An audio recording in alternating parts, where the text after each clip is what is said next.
disgraceful, pitiful, depressing,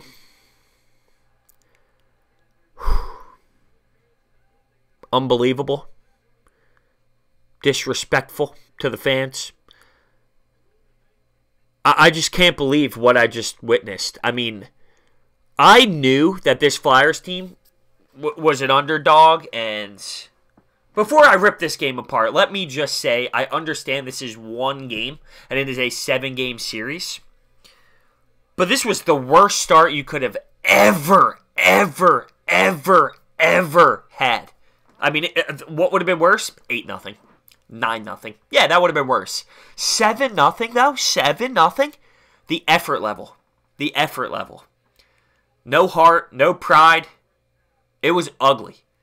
Before we begin, hit that thumbs up button, subscribe, comment if you'd like to, because I want to know your thoughts on this one. And listen, I'm a college hockey player. I understand the game of hockey. And Sidney Crosby, outside of a Philadelphia Flyers fan, is my favorite hockey player ever. Because I love dominance, and hat trick for Sidney Crosby. He is my favorite hockey player I've ever witnessed play the game. As a hockey player.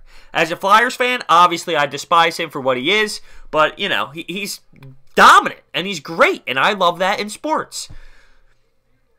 This game was just pitiful. I mean, Dave Haxtell had no answers at all. Being optimistic about it, maybe this was good because here's a wake-up call, fellas. Wake the hell up. And Claude Giroux's going to go in there, and he's going to set the tone. I mean, I didn't hear his name all night. Claude Giroux, great MVP season. I love him to death. He's my captain. I love him, and he's a great player. Wasn't there tonight. I mean, it was our fourth line had our best scoring chances. That's a problem. You're not going to win like that. Did Brian Elliott have his best game? No. Mrazek had to step in. I mean, he put himself...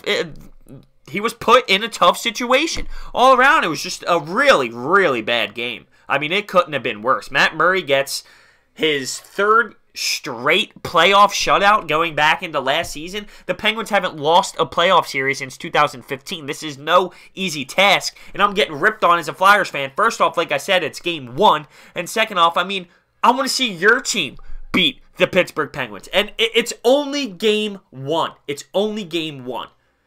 It's just a really bad start, insanely bad start. The only thing I can really pray for is this is just a spark. It's just a spark to get this team going a little bit. Like, damn, fellas. And on the other hand, maybe Pittsburgh walks in next game and says, oh, we destroyed this team last game. This is going to be a little easy. Hopefully. That's what I'm praying for. That's what I'm praying for. Let's dissect this game a little bit. Not that there's much to dissect except for 7 goals. I mean, the first period, turnovers, pucks up the middle of the ice. I mean, how many times are you going to make me watch it on replay? I'm fumbling over my words because it's just unbelievable what I just witnessed. Rust scores the first goal, 1-0 on a rebound that probably should have been stopped by Elliott. You had Hagelin redirected a shot from Hornquist. Malkin blows by everybody. Voracek, where are you going? You're going for a change? What is that play in the neutral zone off Malkin coming out of the box? 3-0 after the first. Second period, Letang scores backdoor on the power play. We knew that this team was lethal on the power play, and our penalty kill sucks. And then you have Crosby score his first of the game, 5-0. Mrazek comes in. Sidney Crosby, after the puck hits a few guys, finds him backdoor, 6-0. Beautiful tip. Crosby again, 7-0. I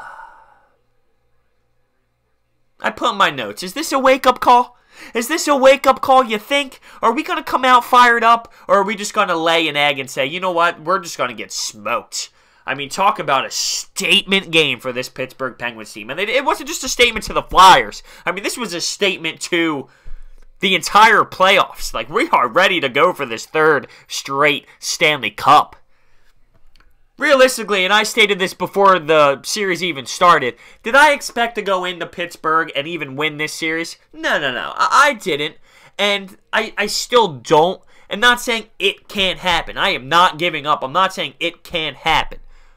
I just want effort. You know? I just want my team to go out there and battle. We lose 5-3, empty net. We are working so hard. Our first line's clicking. We're making moves. We're blocking shots. Our heart and will and our effort is there. I will gladly walk away from this series that, you know what, this Flyers team, they battled adversity late going into playoffs. They worked their asses off and played the hottest team in playoffs of this era. And I can walk away and say, and that's fine. That's fine. But if they're going to continue to give me this effort, I'm going to have problems. That's no. That's a no. Dave Hackstall, I said this, he looked confused. He had that look on his face. I'm not a big Hackstall hater. I'm not a big Hackstall lover either. I need to see some type of response out of him. What are you going to do? Change the lines? What is your method? What are you going to do as a coach? Look your team in the eyes. Because, I mean, he got outcoached. His players got outplayed, but he got outcoached as well. He's the leader of this crew, him and Claude Giroux. I need to see a response out of those two guys. I need to see something from these two guys that I can say, okay, you know what? There is a leadership in this locker room. There is a leadership on this team. And they're going to do whatever they can to try and switch things up. I need to see that in Game 2. I need to see that. So with that being said, the Flyers got smacked. Crosby, fantastic game. I love you as a player. I do. Hat trick for him. Congratulations. Hit the thumbs up button, subscribe, comment if you'd like to. I need to hear your thoughts on this one, fellas. Thank you so much for watching. I will see you next time.